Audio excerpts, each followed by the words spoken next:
Hello there, this is Con Emmanuel with a basic guide to the 2020 Fact or Fiction competition. And unfortunately, this year we are under lockdown in isolation, so it's a little bit different, but hopefully this will give you motivation to break the monotony of staying home and maybe having nothing to do.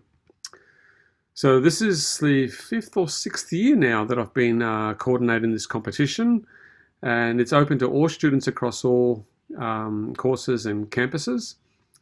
There are great prizes to be won, and there are industry judges that we bring in to select 25 of the best entries to be shortlisted for the exhibition and of course for the prizes. The deadline this year is Monday the 15th of June, no later than 4 p.m.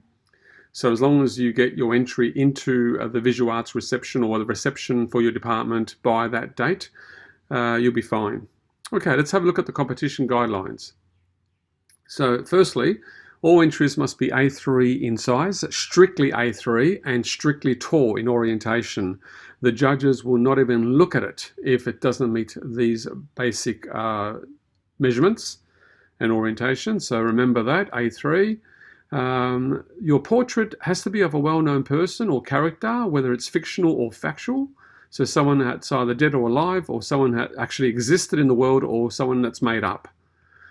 You can use any medium at all, any medium, any media to create your portrait. And you can use any discipline, including photography as well. Anything at all, really. There's a restriction on the thickness or the height of the artwork, so it can be no more than, I think, 5 mils thick. So be wary of that.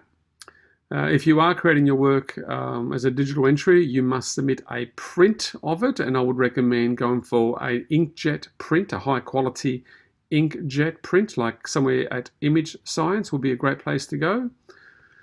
And all work that is submitted must be presented flat and ready for framing. So don't frame it, just submit it as the original artwork, nice and flat. Keep it clean, make sure it's presented well in a nice little folder. And don't forget to attach your entry form to the artwork as well, or to the folder. And you can only submit one entry. All right, here's some examples from previous years. This is Anna Jenkins and her depiction of Max from the book Where the Wild Things Are. And this was an award winner. This won a prize, and you can see that the judges were looking at the compositional elements. So this is a portrait competition with a difference. It's not a fine art portrait competition. We don't want a mugshot of your character. We want compositional and design elements. So look at the surrounding. Look at the way the character has been portrayed, and elements that represent the character's life and personality.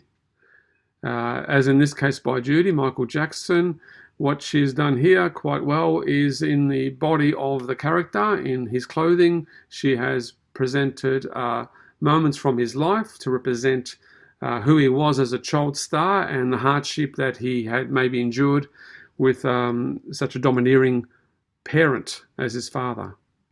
And the same here with Sophie's Edgar Allan Poe. You can see that's her lovely line drawing depicting his personality, his character, and then you've got the red symbolizing torment and hardship and what his poems represent.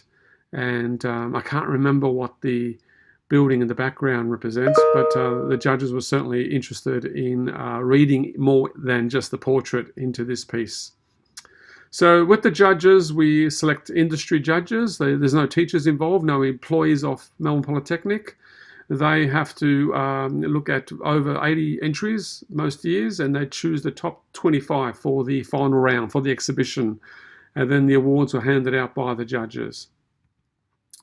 So one of the most common questions I get is, can I do this character or can I do that character? And my answer is, if they pass the Google test, then sure, absolutely. And what I mean by that is the judges will look at who the character is. So when they read your entry form, they will say, okay, this is the character this person has chosen. They will then type that character's name into Google if it's an unknown person. And if that character, if that name gets a number of hits, then it passes the Google test. So here's an example of that. If, for instance, your character was Archbishop Makarios, and you're probably wondering who is that, you type in the name in Google, and this is what you get on Archbishop Makarios. And you'll know that he was the president of Cyprus back in the 60s and early 70s. And so there's lots and lots of information about him on Google. So therefore, he will pass the Google test. So what are the judges looking for exactly? Well, look, I did mention that briefly, but first of all, they're not looking for a typical fine art portrait or a mugshot for that matter. They're looking for a unique visual representation of the character.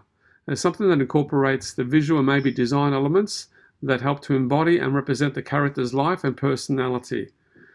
So let's have a look at a few examples. If your character, for instance, was the great Mexican artist Frida Kahlo, can't pronounce the surname, sorry. The portrait on the left would be a no. Nothing really represents the life and times of Frida in that portrait, but the one on the right does. You know, the judges will be looking at the symbolism, the way the design elements have been incorporated with the portrait of the artist. So that would be a yes on the right. Once again, on the left, that will be a no. It's just a straight portrait. There's nothing really that tells us about the character or the person or the life. Whereas on the right-hand side, you can read more into the flowers will represent something about her life, and the birds. There's a lot of symbolism, and it's beautifully designed. So they're the sort of things that the judges are looking for. So avoid just the straight, boring mugshot or the fine art portrait. Go for something that embodies the personality and the life and times of the character you have chosen. So again, a warning about copyright. Just be careful that when you are using references, especially from Google, a lot of people will go straight to Google, find a photo or an image that represents their character and basically do a portrait based on that reference. So just be aware that you may be breaching copyright. We want you to do an original representation based on the reference. And here's a few examples to prove that. If you look at the character of Wonder Woman, she's been around for almost 100 years now. And there's been various artists that have represented Wonder Woman in their own style, in their own way.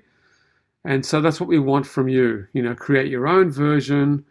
For instance, if you were looking at the latest movie of Wonder Woman, starring that wonderful Israeli actress, I forget her name, but you may get a still from the movie, for instance, like here on the left, and then on the right, create your own version based on that still from the movie. So you're changing things around. You don't want to make it look exactly like the photographic reference that you're using.